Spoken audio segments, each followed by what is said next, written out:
ጤና ይስጥልኝ እንደምን አርፍዳችኋል ትናንት ማንቸስተር ዩናይትድ በድምር ውጤት አሸንፎ ለፍጻሜ ማለፉን አረጋግጧል ይሄ የማንቸስተር ዩናይትድ ያጠቃላይ ድምር ውጤትና ለፍጻሜ ማለፍ አሰልጣኝ ሩበን አሞሪም ቡድኑን ከያዘ በኋላ ትልቁ ስኬት ልንለው የምንችለው ነው ያው በፕሪሚየር ሊጉ እንደምታውቁት ማንቸስተር ዩናይትድ አሁን ያለበት ቦታ ጥሩ የሚባል ቦታ አይደለም ከወገብ በታች ለማንቸስተር ዩናይትድ አሰልጣኝ ሩበን አሞሪም እንደተናገረው አስቀያሚው የክለቡ የፕሪሚየር ሊግ ታሪክ የሚል ሐሳብ ሰጥቶ እንደነበር እናስታውሳለን ከትናንትና ወዲያ ከጨዋታው ቀደም ብሎ በነበረው ጋዜጣዊ መግለጫ ላይ ስለዚህ በዩሮፓ ሊግ የዚህ አይነት የፍጻሜ ጨዋታዎችን መፍጠር እነኚህን የፍጻሜ ጨዋታዎችን በሌሎች የፍጻሜ መድረኮች ላይ መደጋገም ለአሰልጣኝ ሩበን አሞሪም ደስ የሚል ትልቅ ነገር ቢሆንም አስጨንቆኛል ያለውን ነገርም አብሮ አንስቷል ግን ዩናይትድ በሁለቱም ጨዋታዎች የተለየ ቡድን ነበር በተለይ ትናንትና ደግሞ 1-0 እየተመራ የመጨረሻዎቹን 25 ደቂቃዎች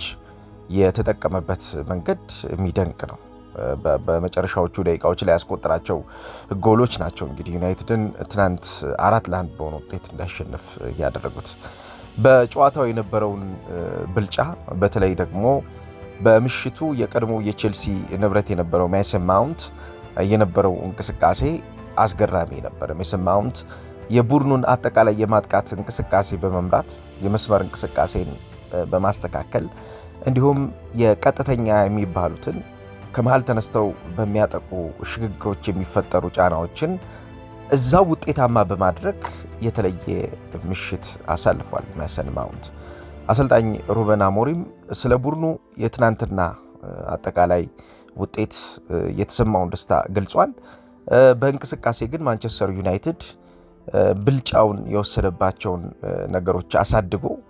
እነኚህን ብልጫ የወሰደባቸውን ምክንያቶች ምን እንደሆኑ በፍጻሜ ጨዋታ ፍጻሜውን አሸንፈን ማሳየት አለብን የሚል ሐሳብ አንስቷል አሰልጣኝ ሩበን አሞሪም የማንቸስተር ዩናይትድን የትናንትና ድል ምንነት እስኪ እንመለከተዋለን ዛሬ ይሄ ድል ከስነ ልቦና ጋር የሚገናኝ ድል ነው ምክንያቱም ቡድኑ አሁን ገና እየተሰራ ያለ ቡድን ነው ገና በቀጣዮቹ አመታት ያሰልጣኙ ትልቅ እቅዶች አሉት ነገር ግን እንደዚህ አይነት እድሎችን መፍጠርና እንደዚህ አይነት ውጤቶችን መደጋገም ለአሰልጣኝ ሩበን አሞሪም በጣም መሰረታዊ ነገር ነው እንደምታውቁት አሰልጣኝ ሩበን አሞሪም የመጣበት ሰዓት ከባድ ሰዓት እንደነበር እናስታውሳለን በወቅቱ ቡድኑን ማሰልጠን ከጀመረበት ጊዜ አንስቶ ቡድኑ ውስጥ የነበሩ ችግሮችን ለማስተካከል የሄደበትም ርቀት እንዲሁ ፈታኝ ነበር ይሄንን ለማስተካከል ተጫዋቾችን ስንብት የተጫዋቾችን የትሬኒንግ ካልቸር መቀየር የተጫዋቾችን የምግብ ካልቸር መቀየር የተጫዋቾችን አጠቃላይ በጋራ የመኖር እሳቤን ማስተካከል እነኚህን ነገሮች አስተካክሎ ቡድን መገንባት ላይ ትልቅ ኃላፊነት ነበረበት የሃይ ፕሮፋይል ተጫዋቾችን ባህሪ መቆጣጠር በራሱ እጅግ በጣም ፈታኝ ነበር ይሄ ለዚህ የነ ማርከስ ራሽፎርድን የነ አንቶኒን ጉዳይ ማንሳት ይቻላል በቡድኑ ውስጥ እነኚህ ተጫዋቾች መቆየት ነው ያለባቸው ወይስ ደግሞ ከቡድኑ ጋር ተለያይተው ቡድኑን ከነሱ ውጭ መገንባት የሚለው ትልቅ ዲሲሽን የወሰነበት ነበር ይሄን ሁሉ ነገር ነው እንግዲህ አድርጎ አሁን ቡድኑን ለማስተካከል የሄደበት ርቀት መስመር ያያዘለት አሰልጣኙ ግን ገና ብዙ የሚያልቁ የቤት ስራዎች አሉ ገና ብዙ የሚስተካከሉ የቤት ስራዎች አሉ ግን አጠቃላይ ከዚህ ድል በኋላ ከዚህ ድል ጋር የሚገናኙ ነገሮች ምንድናቸው ከዚህ ድል በኋላ ይሄ ድል ከመምጣቱ በፊት ለዚህ ድል ምክንያት የሆኑት ነገሮች ምንድናቸው የሚለውን ለማየት እንሞክራለን ሌላው የቶትናም ሆትስፐርስ ጉዳይ ነው ቶትናም ለፍጻሜ ደርሷል ቶትናም በድምር ውጤት ያሸነፈበትም ቁጥር ቀላል የሚባል አይደለም በመጀመሪያው ጨዋታ ላይ ብዙዎቻችሁ እንደምታስታውሱት ቶትናም ብልጫ ሲወስድ ይሄ ቡድን የገጠመው ቦዶ ግሊምት የሚባለው ቡድን ቀላል ቡድን አልነበረም አሁን 2-0 በሆነ ውጤት ነው የመልሱን ጨዋታ ከሜዳው ውጭ ያሸነፈው የመጀመሪያውን ጨዋታ 3-1 በሆነ ውጤት አሸንፏል አምስቱም ጎሎች የተቆጠሩበትን የነ ሶላንኬን የፔድሮ ፖሮ ብቃት በጣም የሚደንቅ ነው በተለይ የክሪስቲያን ሮሜሮና የክሉሴቪስኪ በትናንትናው ጨዋታ በጣም ጥሩ መሆን የቶተንሃም ሆትስፐርስን እንደገና መነሳት እንደገና መንሰራራትን በደንብ የሚያሳይ ነበር ማለት ይቻላልና ቶተንሃም ለማንቸስተር ዩናይትድ ከባድ ተጋጣሚ እንደሚሆን ግልጽ ነው በፍጻሜ ጨዋታ ለዚህም ነው አሰልጣኝ ሩበን አሞሪም የፍጻሜውን ጨዋታ እስካላነሳን ድረስ የፍጻሜውን ጨዋታ እስካላሸነፍን ድረስ ምንም አስደሳች ነገር የለም ብሏል ይሄ በትክክልም የሚያሲር ነገር ይመስለኛል የፍጻሜው ጨዋታ ምንነቱ የፍጻሜው ጨዋታ ላይ የተፈጠረው ነገር የፍጻሜውን ጨዋታ በድል ካላጠናቀቀ በስተቀር ምንም የሚያስደስት ነገር አለመኖሩ በአሰልጣኙ በኩል መገለጹ ለተጫዋቾቹ ትልቅ መልእክት እንዳለው ማሳያ ነው ተጫዋቾቹ በጣም ከባድ የሆነ ደስታ ላይ እንደነበሩ ይታወቃል ትናንትና ድል ካደረጉ በኋላ የዩናይትድ ተጫዋቾች ግን ለአሰልጣኙ አሁንም ከየድሎቹ በኋላ አብዛኛውን የሚያስጨንቁት ቀጣይ ጨዋታዎች ናቸው የቶተንሃም የፍጻሜ ጨዋታ ከወዲሁ አስጨንቆታል የቶተንሃሙን የፍጻሜ ጨዋታ ለማሸነፍ አሁን እያደረግን ያለነውን አሸናፊነት ማስቀጠል አለብን አሁን እያደረግን ያለነውን መነሳሳት ማስቀጠል አለብን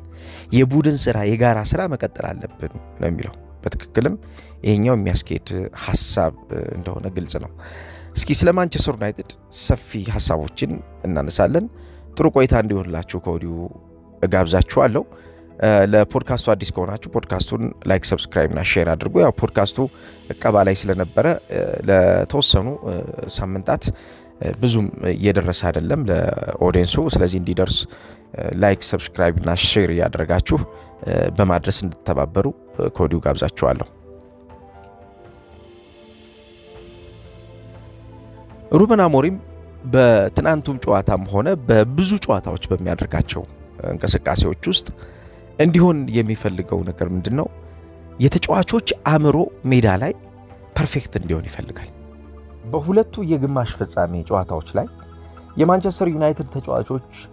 ያደረጉት ነገር ያን ነው አእምሮአቸው ከሜዳ ውጭ እንዳይሆን ማድረግ ይሄን ከጨዋታው በኋላ አሰልጣኙ ተናግሯል አእምሮአችን ሁሌ ሜዳ ውስጥ ከሆነ አእምሮአችን ሁሌ እንቅስቃሴ ውስጥ ከሆነ ስለምን ገጠመው ቡድን ሳይሆን ስለ እንቅስቃሴ የምናስብ ከሆነ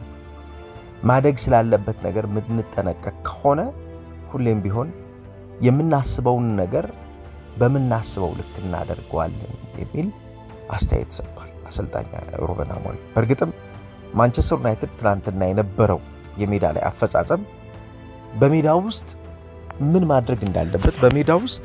የሚፈልገውን ነገር ለማድረግ ሜዳ ላይ መሆን የሚገባውን ነገር እንዴት መሆን እንዳለበት የሚያሳይ ነው አብዛኛውን ከእንቅስቃሴ የእንቅስቃሴ ዋነኛው አካል የሚባለውን ሪትሙን ማስተካከል የቡድንን የመጀመሪያ ኳስ አጀማመርን እንዴት በቡድን የሚያድግ እንቅስቃሴ ውስጥ ሳይቆራረጥ ማቆየት እንዳለበት መማር ከዛውጭ ይሄን እንቅስቃሴ ደግሞ ወደ ተጋጣሚ ሜዳ በመውሰድ ማጥቃቱ ላይ የተሻለ ፐርፌክት ቡድን መፍጠር የሚለው ወሳኝ ነገር ይሄን አሰልጣኝ ሩበን አሞሪም በቡድን ውስጥ ትናንትና አይቶታል በተለይ ሜዳ ውስጥ የነበረው የመጀመሪያው 45 ደቂቃ የተበለጡበት ጫና አትሌቲክ ቢልባዎች ጎል አስቆጥረው 31ኛው ደቂቃ ላይ ጎል አስቆጥረው እስከ 72ኛው ደቂቃ ድረስ የነበረው ብልጫ ለአሰልጣኙ የሚፈቱ ብዙ ነገሮች እንደነበሩ ሙከራዎች እንደነበሩ ማደግ የሚገባቸው ነገሮች እንደነበሩ ነገር ግን ወደ ተጋጣሚ ሜዳ ሄደው ያን የሚፈልገው ነገር ለማግኘት ግን አንድ የሆነ ነገር እንደጎደለው አንስቷል ይሄ ጎደልን ነገር እዛ ቦታ ላይ ምን ማድረግ እንዳለበት አለማወቅ ነው በተለይ አሰልጣኙ የሚፈልጋቸው ይሄ በትግስት ማጥቃት በጥርፊያ ማጥቃቱ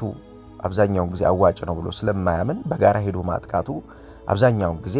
በናሮ ቢልድ አፕ ጀምሮ ይሄ በዋይድ አታክ ውስጥ መቆየት የሚፈልግ አይነት አሰልጣኝ ስለሆነ ዋይድ አታኩ ላይ የሚመጡ ተጫዋቾች በመሳተፍ የተሻለውን ጥራት መፍጠር ስለሆነ የሚሳተፉ ተጫዋቾችን የሚጠብቁበት መንገድ ለዚህ አንዱ ማሳያ ነበር ሌኒዮሮ ኳሱን ሰጥቶ ሜሰን ማውንት ሲያስቆጥር ቡርኖ ፈርናንዴዝ ለካስሜሮ ሲያዘጋጅለት ሆይሉንድ ጎል ሲያስቆጥር አማድ ዲያሎ እንቅስቃሴው ሲገኝ እነኚህ በሙሉ የነበራቸው የቡድን የጋራ ስራ ከጎሎቹ በላይ አሰልጣኙን የሚያስደስተው ይሄ ነው። አሰልጣኝ ሩበን አሞሪም አብዛኛውን የቡድን ስራዎች በሚቆጠሩ ጎሎች የሚደሰት አሰልጣኝ አለ። ጎሎቹ የሚቆጠሩበት መንገድ ነው ይሄንን አሰልጣኝ የሚያስደስተው። እነኚህ ጎሎቹ የሚቆጠሩበት መንገድ የሚደጋገሙ ከሆነ በብዙ መንገድ በብዙ መድረክ ብልጫ እንደሚወስድበት ይታወቃል። ብልጫ ስለሚወስድባቸው ነገሮች ነው አብዛኛውን ጊዜ የሚጨነቀው። እነኚህ ብልጫ የሚወስድባቸው ነገሮችን እንዴት መደጋገም አለብን፣ እንዴት ነው እነኚህን ጉዳዮች እንዳናጣ፣ እነኚህ አሁን እያደረግናቸው ያለናቸው ነገሮች ከእጃችን እንዳይወጡ ምን ማድረግ አለብን ብሎ የሚጨነቅ ነው።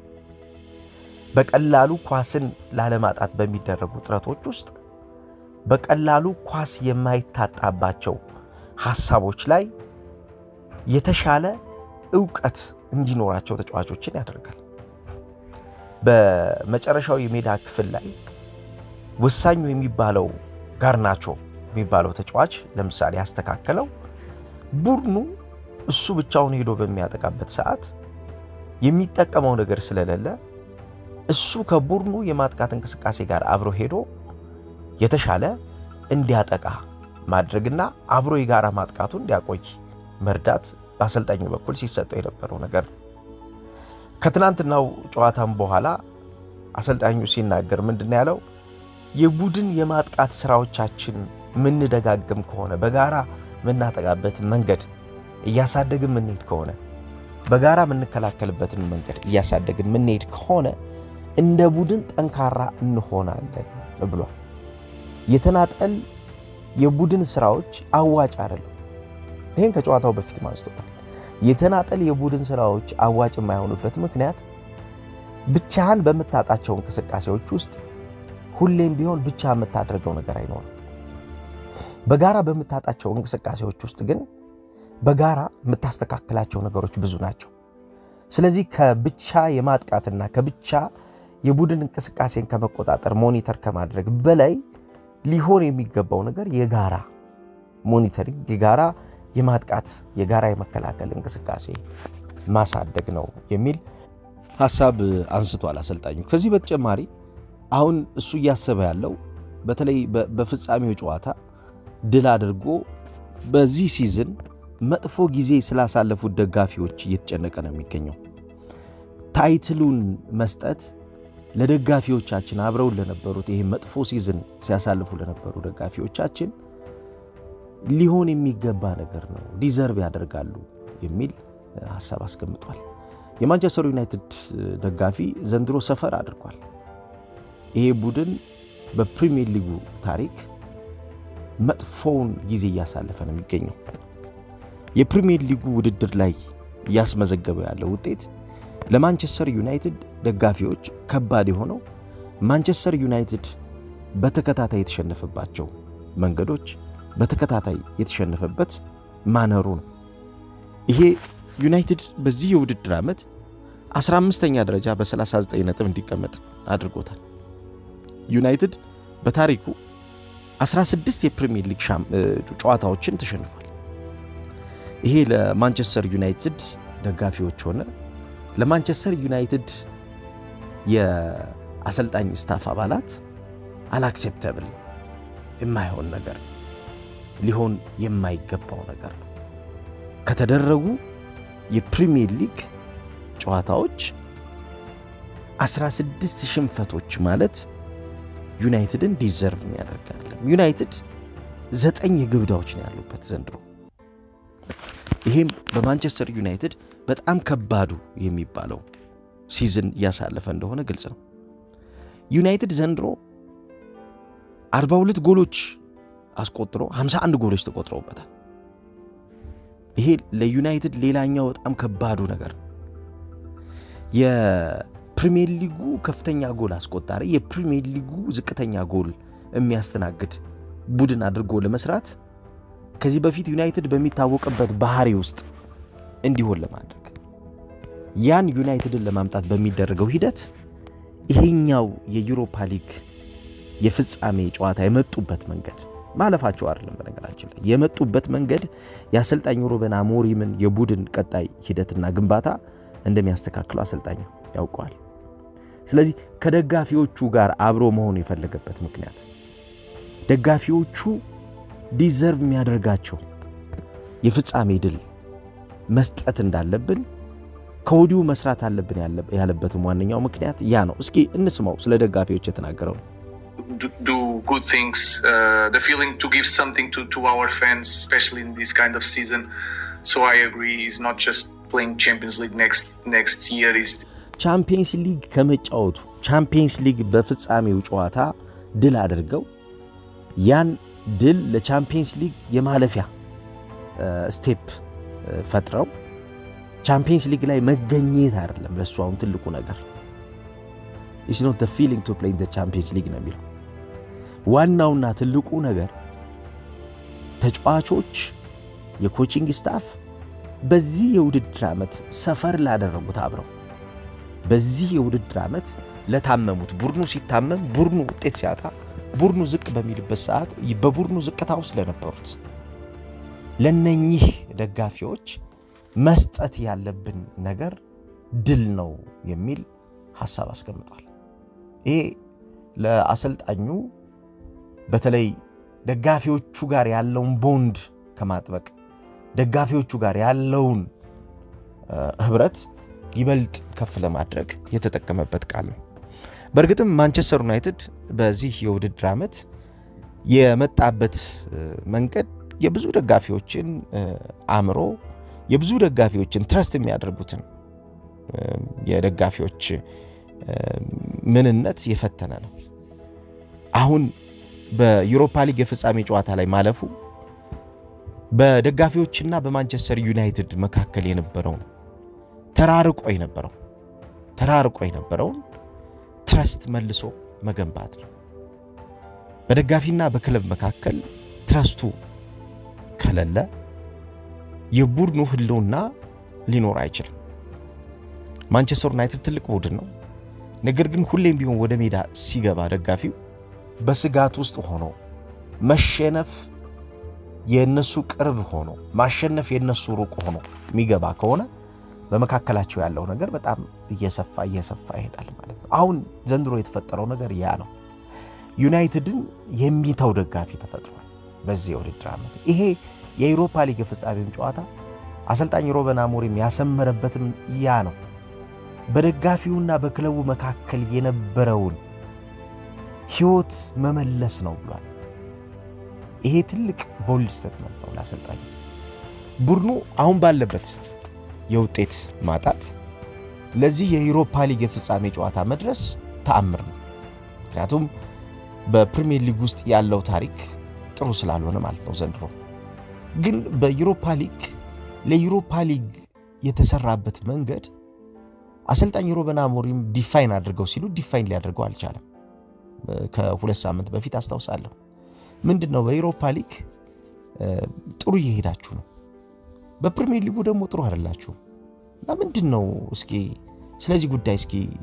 ዲፊኒሽን ስጠን ሲሉት ጋዜጠኞቹ I don't have definition ነው ያላቸው ምን ልላችሁ እንደምችል አላውቅም ምንም አይነት እኔ ምገልጽበት ነገር የለም በቃ እዚህኛው መድረክ ላይ ተሳክቶልናል እዚህኛው መድረክ ላይ አልተሳካልንም ግን ለኛ ትልቁ ነገር የተሳካልን መድረክ ላይ ያሉትን ፖዚቲቭ ነገሮች ይዞ መቀጠል ነው የምንፈልገው እነዛን ፖዚቲቭ ነገሮች መደጋገም ነው የምንፈልገው ስለዚህ በነዛ ፖዚቲቭ በሆኑ ነገሮች ውስጥ መቆየትና ኔጌቲቭ በሆኑ ነገሮች ውስጥ ጊዜያችን አለመጨረስ ከዛ መውጣት ነው የሚል አስተያየት ሰጥቷል በርግጥም የማንቸስተር ዩናይትድ ዘንድሮ የነበረው የቡድን አጠቃላይ ችግር ብዙ ችግር ነው ከቡድኑ የመጫወት ስነልቦና ጋር ከቡድኑ ለቡድኑ ከመሆን የተጫዋቾች ጥራት ጋር ለቡድኑ የሚሰጠው ነገር አንድ ተጫዋች ፕሮፌሽናሊ ሆኖ መገኘት ባለበት ልክ አለመገኘት ብዙ ደካማ ጎኖች አሉት ብሎም ነበር እንደመጣ አካባቢ ብዙ ሰፈር እናደርጋለን ብዙ እንጎዳለን እነኚህን ደካማ ነገሮች እስካላስተካከልን ድረስ እነኚህን ደካማ ነገሮች እስካላረመን ድረስ ብዙ እንጎዳለን ያለው ለዛ ነው አሰልጣኙና አሁን ላይ ዩናይትድ ይሄንን ድል ማድረጉ ይሄንን የዩሮፓ ሊግ የፍጻሜ ጨዋታ ማሳካቱ በጣም ትልቅ ነገር ነው። ቡድኑ እየመጣበት ካለው አካሄድ ለማንቸስተር ዩናይትድ በጣም ወሳኝ ከዚህ በተሻለ ፐርፎርም አድርጎ ደግሞ የቻምፒየንስ ሊጉን ተሳትፎ የዩሮፓ ሊጉን ዋንጫ ለማምጣት ከቶትናም ሆትስፐርስ ጋር በሚኖረው ጨዋታ እጅጉን በጥንቃቄ ቡድንን ሰርቶ መገኘትም ይጠበቅበታል። ለዚህም ነው አሁን ደስታችን ገና ነው። ደስታችን አላለቀም።